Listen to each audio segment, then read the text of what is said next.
जी हाँ दोस्तों, समाज के अंदर, दुनिया के अंदर दरिंदे घूम रहे हैं।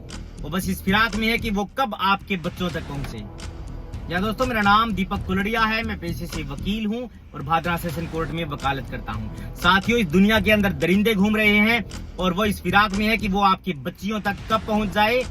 कहीं आप इस भ्रम में हो कि सोसाइटी में बहुत लोग हैं, कुछ नहीं होगा, हम अपनी बच्चियों को अकेला छोड़ देंगे। दरिंदे इस बात का इंतजार कर रहे हैं, उनके पास ऐसे तरीके हैं कि वो किसी न किसी तरीके का इस्तेमाल करके आपकी बच्चियों तक पहुंच जाते हैं और उनके साथ कुकर्म करने का प्रयास करते हैं।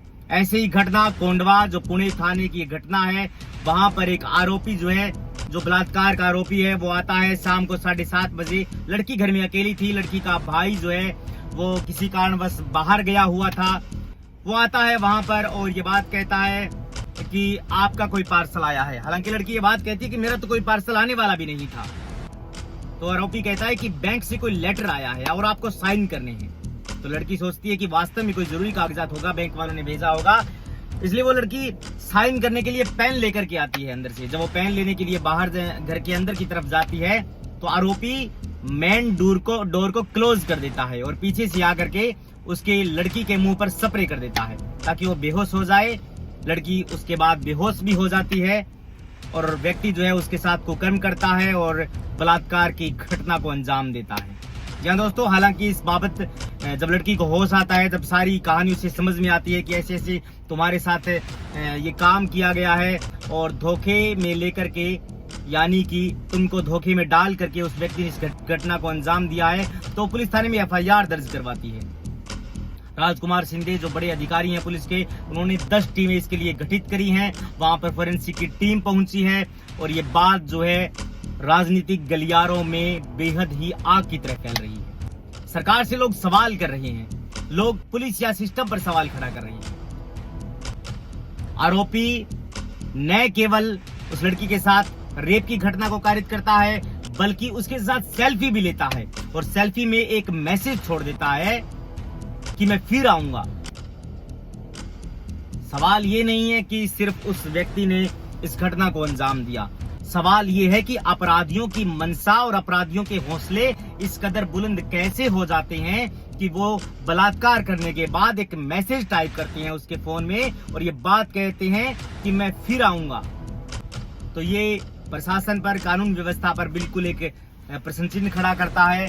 ये सवाल खड़ा करता है प्रशासन के ऊपर कि कैसे आपका सिस्टम इतना लच्चर हो सकता है कि कोई भी 2 कौड़ी का आदमी बलात्कार की घटना को अंजाम दे करके और फिर ये टाइप करता है मैसेज सेल्फी लेकर के कि मैं फिर आऊंगा।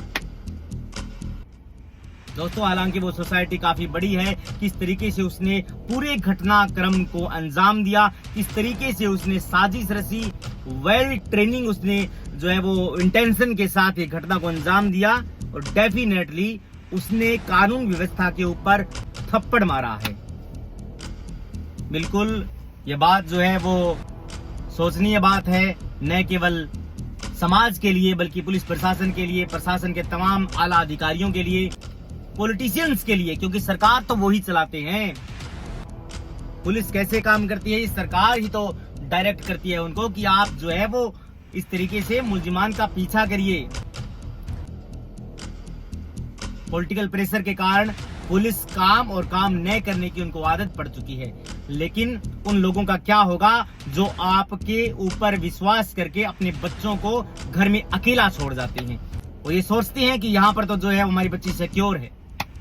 अपराधी ने सोचिए किस कदर दिमाग लगाया है कि पहले उसने ये पता किया है कि इस घर से सभी लोग बाहर कब जाएंगे, कब वो लड़की अकेली रहेगी और कब मैं इस इंटेंशन के साथ जाऊंगा कि मैं इस घटना को अंजाम दे दूं। सोच कर देखिए दोस्तों। इसलिए आप भी, जो तमाम समाज के लोगों से मेरा निवेदन है कि आप इस बात को लेकर के गंभीर रहिए। कभी किसी भी व्यक्ति पर इतना भरोसा मत करिए, सोसाइटी पर इतना भरोसा कम से कम मत करिए कि कोई भी व्यक्ति आकर के और इस तरीके की घटना को अंजाम दे दे। थैंक यू दोस्तों।